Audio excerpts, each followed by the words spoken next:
Some lawmakers in Oregon want to do away with daylight saving to get rid of that 1 hour change twice a year. And the decision could end up in the hands of voters in the next general election. KEZI 9 News reporter Jillian Smuckler talked with community members to see what they think of this proposal.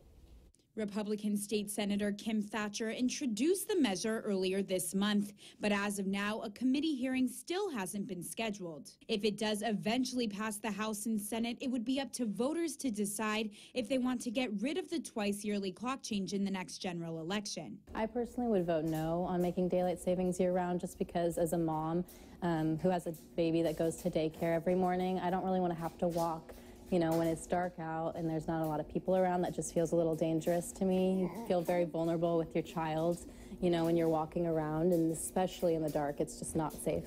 Cosmo says although her house is very close to her daughter's daycare, she'll start driving if these changes go into effect. I want to be able to continue to walk, especially throughout the spring when it gets nicer out. So I'm hoping that, you know, we don't have to change that so that I can continue to walk her and feel safe.